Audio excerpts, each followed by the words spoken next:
Hello and welcome, life science professionals, to Arsenal Advisors' special edition of the Quarter One in Review. Let me just kick it off by happy Friday and congratulations and thank you everyone for taking time out of your day to take a break off the hamster wheel and join us and really kind of take a review on Q1 of 2021. So we have an action-packed agenda today that's focused on our industry's first quarter after what we all know to be an epically challenging 2020 that really impacted our ability to deliver for patients, engage with HCPs, and also develop our pipeline. So what that did is all of that put our performance in Q1 square in the spotlight. So we'll walk through performance at a high level and take a deeper dive into the emerging insights beyond the numbers, into the changing landscape of HCP preferences. And we'll also have and discuss some ideas on how to use this information to inform our decisions moving forward into 2021. So quick housekeeping.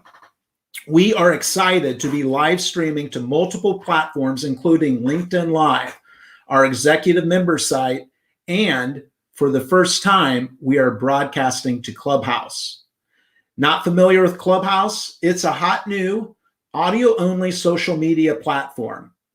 For our colleagues watching us on LinkedIn Live, there's a special link that gets you Clubhouse access and a link to our Biopharma best practices, which we will pick up after we are completed with our live broadcast on LinkedIn. So you can kind of roll straight into that if your schedule allows. So enough of the housekeeping, let's roll. My name's Eric Gubera.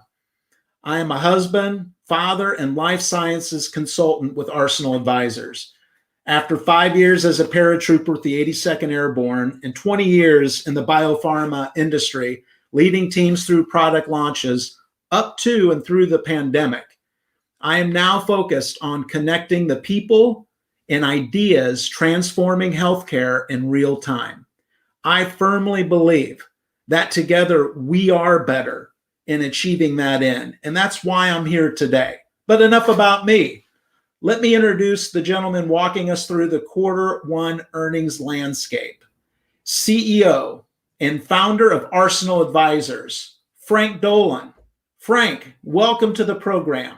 The floor is yours. Why, thank you, Eric, and certainly welcome to everybody. It's great to get together here on our different platforms for just a short while, talk a little bit about the Q1 earnings recap and think about where does this promotion recovery begin. So like Eric stated, we'll continue this conversation on additional platforms moving forward. But first of all, just talking about the recap specifically, boy, Q1 was really interesting. If you've been following it, whether it's your company or the companies across the biopharma industry, with a particular emphasis on U.S. sales, it was really unprecedented to see the number of comments made during those earnings calls, presentations, and even the Q&A follow-up with investors, where they were making remark to the impact that the pandemic is having on their business. What was really most remarkable is this continuation of the impact. So when you consider how so many of us, Eric and I, come from a history of working at many small and large biopharmaceutical companies, if there's one thing that you know is that these organizations have weapons-grade PR professionals. And to think that going into these earnings statements and responses that there would be so much what I'd call kind of conditioning or framing, if you will, around the impact that COVID is having on the sales and marketing efforts, I think is really quite remarkable. If there's anything that a lot of publicly traded companies need to be good at, is that's creating a frame and have control around the specific situation. And there are very few times when a company is going to say things are anything other than perfect, great, absolutely to expectation. And so while we appreciate this candor, we just think about there are a lot of organizations out there that missed earnings in Q1, at least versus Wall Street's expectations. So for all of our colleagues who are working for biopharma companies right now, only you know where you stand when it comes to your corporate territory, region, bonus, etc., when it comes to Q1 and how you're progressing in Q2. But today we talk a little bit about really what's at stake and what's happened through 2020 that may have a hangover effect in 2021 thus far. So we're going to talk about a couple of those statistics here in just a second. But Eric, I want to ask you, up until recently, and again, we welcome you to Arsenal, but up until recently, you were a field sales leader. So leading sales divisions in pharma through most of the pandemic thus far. Tell us, what has been your perspective on the challenges that sales forces were facing before and perhaps are still facing now, as we would like to think we're starting to recover? Thanks, Frank. And that's a great question. I would say the initial challenge was pivoting to digital as rapidly and as efficiently as possible. And so at my prior organization, that was a challenge that, based on my experience, the leadership did a great job of setting that expectation right away. So I think the quickly pivoting to digital and engaging customers and meeting them where they were at with empathy, right? I think those were probably one of the key success factors initially. And then what was interesting, Frank, is customer preferences, as things began to open back up, began to shift. And there was no rhyme or reason to much of the shift that took place. And so I think organizations and sales forces and field sales leaders, like right there in the trenches with their people, were learning quickly that things were changing and evolving on a customer by customer basis. And I think that's one of the things that, in spite of things opening up, the run to digital has now, we're beginning to see people kind of running back away from that a little bit in some cases. So it's just fascinating, some of the data we have from Q1 that really speaks volumes about our customers and their evolving preferences. So that's kind of where I left it off in my commercial journey. It's fascinating. So speaking of data, I want to switch a bit to talk about some of the statements that were made and share that with everybody. And if we're just take a pause here for 1 second and just remind all of our folks that are on Clubhouse, we are live streaming to LinkedIn Live and several of our social platforms and our member site. So if you want to check out those replays, we do have a couple slides that we'll share, but this entire conversation will move to Clubhouse fully at 1 p.m. Eastern. Okay, enough of the resetting and the housekeeping. Let's share a couple of things with you here. Here's something that came up by a biopharma investor when it comes to the Q1 earnings and this impact that we're continuing to see that perhaps is getting in the way of us delivering on these revenue and prescription goals. This prolific investor was on a Clubhouse conversation, in fact, ironically, and one of his summary statements was, "I'm worried about what we're going to hear in a couple of quarters when the COVID excuse is over." Let's build on that a little bit. Where are we pulling some of these quotes from when it comes to the earnings calls? Well, with Novo, one came forward in the statement summarizes lagged expectations as the pandemic had made it difficult for Novo to promote the drug to physicians. And just one more from the Amgen earnings call, and certainly a lot of respect to many of our friends at Amgen. Eric and I had worked at a company called Amylin, and as it progressed, a lot of folks had moved to Amgen, especially after we were purchased by Bristol Myers and AstraZeneca. So a huge shout out to our Amgen friends. We know that you're working really hard.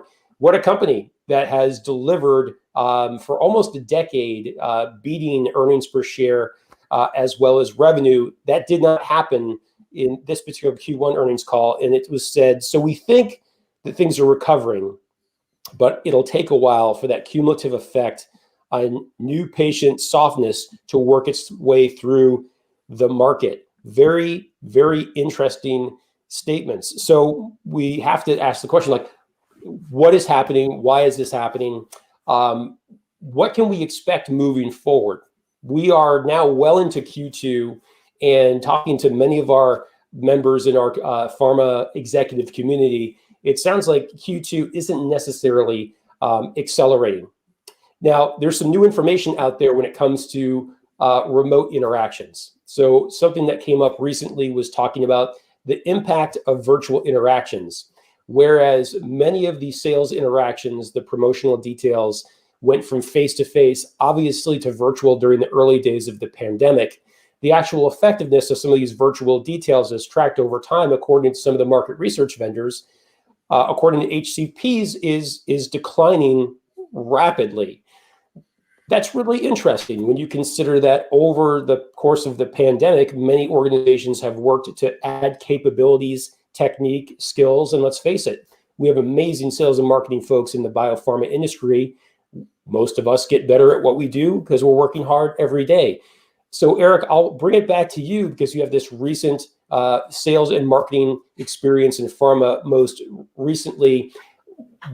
What might be a catalyst for a downward trend when it comes to an HCP's view of the impact of a virtual detail over time?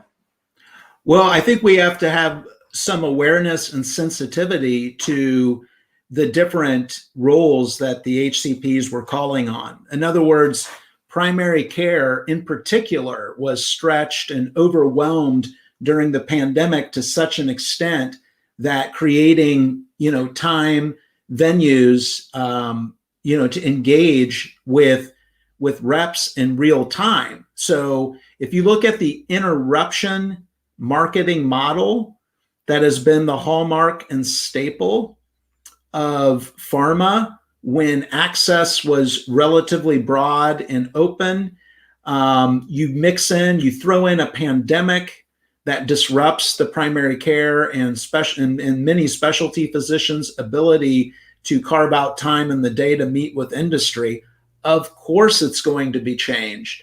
I think the thing that is emerging is as we return to a quote unquote new normal, which, to quote Young Frankenstein, the movie Igor, the character in there, the new normal is Abby normal. Like it's a moving target, if you will. So customer preferences are evolving in real time. And I think that's where the hybrid approach, and we've got some data that I know you're going to share later on that might be the new normal in that sense. And needing sales forces, both commercial and medical, as they engage in this landscape, that have the capabilities and confidence to pivot and move from live to virtual, and also keep their eyes and ears open for new opportunities as well. So I think that's the challenge in front of us. This kind of agility and the need for communication in a cross-functional, non-siloed way, for some of the larger organizations, that they kind of have the advantage of having different therapeutic areas. So I think the communication piece and collaboration and making time for that as we move forward into this is going to be crucial to really meeting our customers where they're at. Yeah, it's an important point, meeting the customer where they are. And I think it's so important for organizations to think about, like, can we actually track and understand the nature of the results that we're getting? Just very, very quickly, if you want to take a look at the stakes, one of our friends at a market research company shared with us that that's $31.4 billion of mature brand revenue right now is at risk. This is taking a look at when it comes to the impact of not only revenue lost, traction not gained, the softness in launches for relatively new brands, and then you forecast that out over time. that we've got over $31 billion at stake when it comes to these mature brands. It's fascinating when you think about many of our mature brands in the marketplace, depending on their particular category, they can become a bit of a commodity. And so from an HCP perspective, they feel that there is less need for interactions with salespeople around those mature or sunset brands. But from a pharma perspective, the way the industry will typically look at it, I know as a member of pharma, as an executive, I looked at it this way, is that, well, there's a promotional sensitivity where we do need the sales and marketing strategies and tactics in full play to be able to continue to enjoy the revenues and the impact of those mature brands. On the flip side, from a launch perspective, 2020 was a really, really hard time to launch. We saw a few very recognized brands delay their launches. And in other cases, we saw some products come to market, especially with first-time commercial companies that were just launching their brand, or they only had a couple brands, in the market. Those launches didn't necessarily go so well. In fact, comparatively, prior to the pandemic, just 1 year kind of pre-pandemic, there's about a 60% loss in launch ramp volume. So when you think about those percentage gains, when we take a look at those charts, the COVID launch brands clearly, suffered. I mean, to the degree where we saw a couple of chief commercial officers, move along as a result of that commercial impact and those launch challenges. So it's a lot of high stakes. We've got to think of things very, very differently. That is for sure. But as we talk about these different perspectives and maybe what we can do about it, I want to make sure that with our audience in biopharma that we're thinking about this in a very courageous way. And that is, it's not all about us. Yeah. Sometimes we think of the world only through the way that we can view it. So that's a lens of regulation. That's a lens of heritage thinking. That's a lens of, well, this is the way that we've always done it. These are the plays that we run when we're in this particular situation, to use a sports analogy. But our healthcare professionals also have a perspective. And while we may feel that the market may open up, people may be able to go see their physician. Physicians like the idea of face-to-face interactions. There's a lot of pressures that they're under to get that patient volume back, to make up for the delayed care, to be able to fully engage and talk to their patients in a way that perhaps they weren't able to as effectively pull off when it comes to the telehealth interactions that they were having to their patients.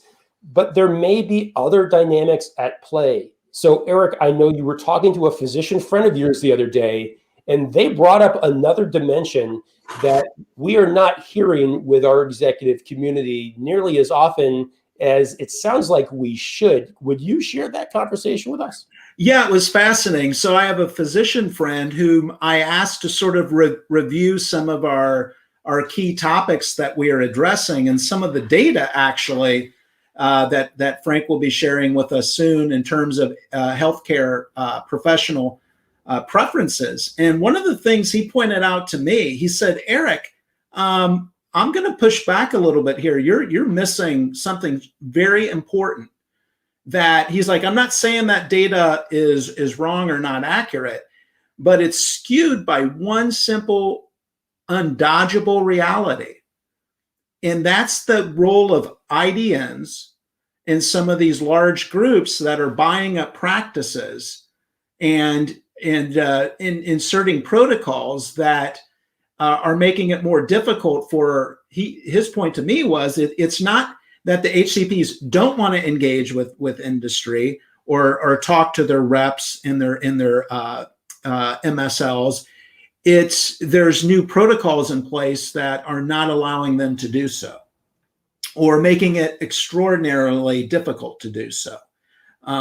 So that was one thing he asked, that he said, I can't believe it, that, developing strategies to find ways to work and navigate through that challenge is something that really he told me, he's like, that if I were running a biopharm industry right now, that is one area, that I would move to the top of the list, because HCPs and the sales professionals and medical science liaisons, you're going to see by some of the data, the desire is there, the intent to meet is there, but there are some other challenges within the industry as well that need to be navigated. And again, that's, I think, the challenge that's moved to the forefront. Yeah, so let's talk a bit about those challenges right now. There is a bit of a perfect storm that, in fact, is brewing that forward-looking organizations are going to have to be mindful of if they don't want to find themselves in a place a few quarters from now, like that investor stated, not necessarily having that COVID excuse. If the world is changing and it will be different on the other side of this, and we can't go back to some of our traditional approaches on how we're trying to engage customers, whether that's online, whether that is virtual, whether that is face-to-face or beyond, we have to be prepared for that change that is coming. As I've said, for those that have followed us for a while, winter is coming. Well, there's a different winter that's now coming, I think, for the industry that folks are going to need to think about and think about things differently. The first is when it comes to this perfect storm, you've got dynamic number one, which is there is less direct customer interaction. And I don't think that anyone's going to argue that whether you're talking about internal research at your biopharma company right now or some of the third-party research that we're looking at, there isn't a lot of evidence other than something that might be very local and very anecdotal that healthcare professionals are going to be able to give the time for face-to-face interactions with biopharma like they did pre-pandemic. For so many reasons, including the ones that Eric just stated from his physician acquaintances' perspective, things are changing at the clinic level when it comes to so many practices being bought up and more healthcare professionals. And then certainly we're talking here about at the MD level in particular, their employees, not necessarily employers. And if you're an employee, you have a performance review, you have expectations, and you have ratings. There are things that you have to do in a certain way to be able to continue to perform in your role. So the stakes are actually getting higher for healthcare professionals to deliver on their business model, which is to deliver care and may not have as much, let's say, looseness to be able to interact with vendors. So access will likely continue to be at a premium. And the return of access is unlikely to be anything like pre-pandemic anytime soon. How are you going to be prepared if that's dynamic number one? Dynamic number two, we are living in a world right now where largely organizations are stating one by one by one. We talk with biopharma companies and their executives every day, all week. It never stops. Our community is very clear about this, which is they are unclear about the explanation behind many of the results. Let me ask you a question, everybody. How much in the month of March did biopharma spend on TV ads in the United States? I'm going to give you three guesses. 50 million, 150 million, or $250 million. Which one? Put it in the chat. $150 million was spent on TV ads in March. Unbelievable. I was telling Eric this the other day. As a family, we're kind of watching this show together on that new Peacock channel. It's funny. You have all of these different, apps and unique channels and Discovery Plus. And all these other things are kind of coming up. And like, we used to call this cable, but now I've got to, change applications, kind of go in and out of all of these different things. So anyways, we're watching this series as family together, and it's a lot of fun. And you're forced on that platform to watch commercials. You can't DVR and fast forward it. It just drives it absolutely mad.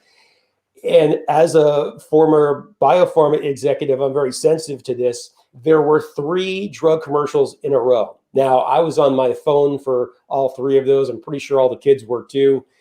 So was Kathy, but we did roll through those 3 drug commercials. Like, it's just unbelievable how much money is being spent and how we're returning to a lot of these video ads. Okay, that's all well and good.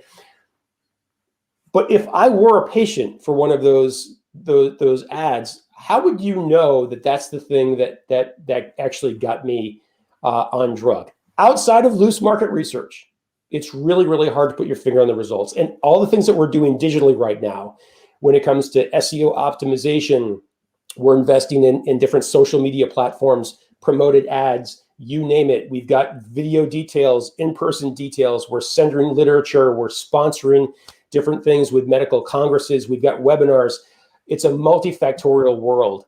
And now more than ever, pharmaceutical executives are feeling the pressure to say, I'm not exactly sure how to explain the nature of our results. So with every script that comes in or every one that we lose out that we'll never hear about, are you more or less clear today on your results than you were before?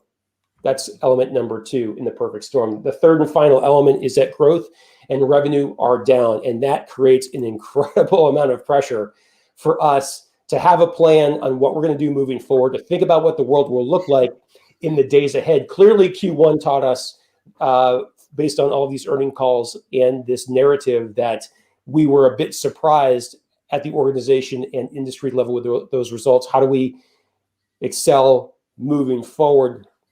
But the stakes are really high when it comes to all of that brand revenue that is left behind. So, Eric, just a quick question here.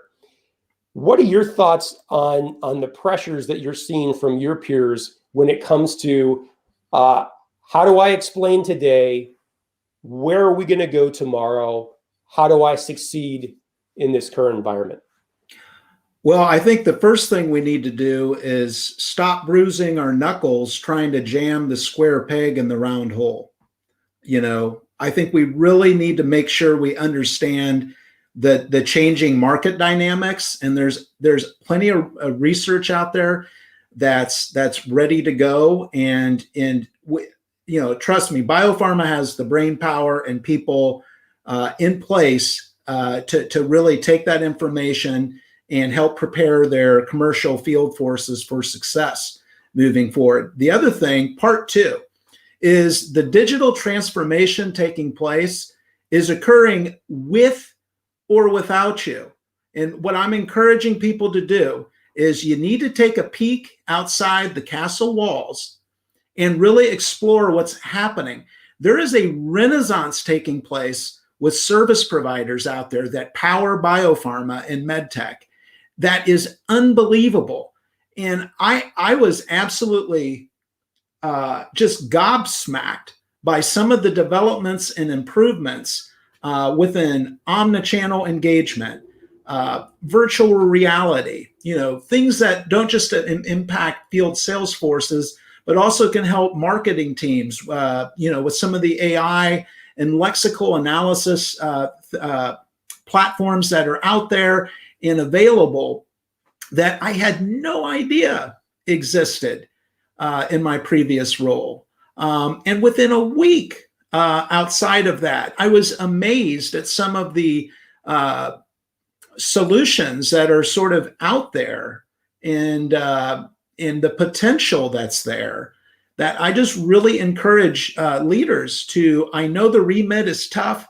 I know we're back to the salt mines and have to get after it and really do what our primary focus is. But I do encourage people to take time and examine some of the other things that are out there. And that's one of the things that we're committed to here at Arsenal, is connecting those people and ideas together to make a difference. Ultimately, if you think about it, the inpatient in all of this is the patient, right? We're all patients.